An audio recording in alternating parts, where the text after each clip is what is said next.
What you're looking at right now is the performance of two dividend ETFs, one of which is SCHD, whereas the other, the one right there in gold beating out SCHD, is the dividend ETF that has become a money printing machine. Now, we're going to go ahead and review that very dividend ETF, the money printing machine, to figure out if all of this hype is actually worth the investment, and then you're going to go ahead and drop your thoughts in a comment down below so we can settle this debate once and for all. With that, are you ready?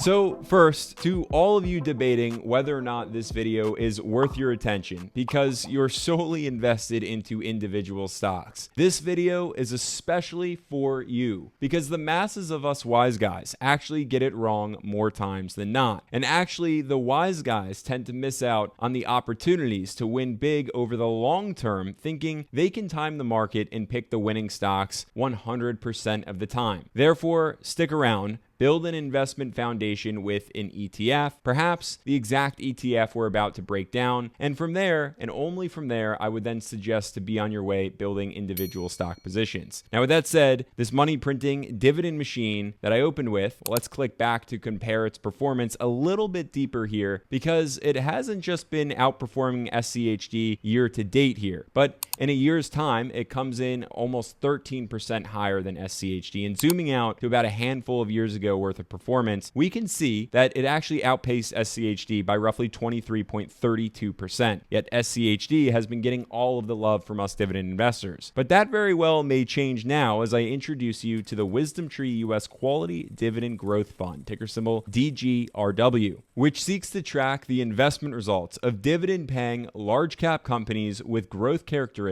that are specific to the U.S. equity market. And just like SCHD, it's recommended as a complement to a high-yielding dividend strategy or an entire replacement for large-cap quality strategies. Now, the real key here with this fund is actually to note that it's focused on growth, meaning you're going to capture 301 holdings that focus more on growing their dividends while also still focusing on reliability, which is what helps award you with much higher returns ultimately over the longer run, reaping the dividends all along the way. And if you're curious about such holdings, the top 10 holdings of this fund come down to Microsoft and Apple as the top two, followed by AbbVie, Broadcom, Johnson & Johnson, Home Depot, Procter & Gamble, Nvidia, Coca-Cola, and Pepsi, all of which exposes you very nicely across sectors like tech, which makes up 28.62% worth of the fund and is predominantly responsible for the vast majority of the fund's growth. But then we also have healthcare coming in at 17.12% worth of the fund for reliability, industrials at 12.78%, financials at 11.76%, consumer staples at 11.18%, before dwindling down to other sectors. Now, some more important fund characteristics for you to take note of when it comes to this fund. The fund's dividend yield comes in at 1.56%, which is lower than SCHD's 3.44%. And on top of that, while SCHD comes in at a 0.06% expense ratio, DGRW is going to cost you $28 per $10,000 invested annually, given the expense ratio is at 0.28%. However, I want you to understand that if you invested $10,000 into DGRW 10 years ago, you'd now be sitting on roughly $33,740, which is quite a serious return, considering that SCHD investment returns would have only yielded you about $18,709, which equates to a cool difference of about $5,031. And in knowing just that, the real question here is whether or not this is even a debate. But there are pros and cons to each choice. For example, you may need to play it a little bit safer with your money, therefore maybe walking with SCHD. But then perhaps you actually have a longer investment timeline given your age, which means you prefer to go with DGRW. But that's enough for me. I'm curious now to collect your thoughts on DGRW. If you prefer it over SCHD, or is this not even a debate whatsoever? Comment all your thoughts down below. Feel free to catch more insights right here and be sure to subscribe so you never miss another video.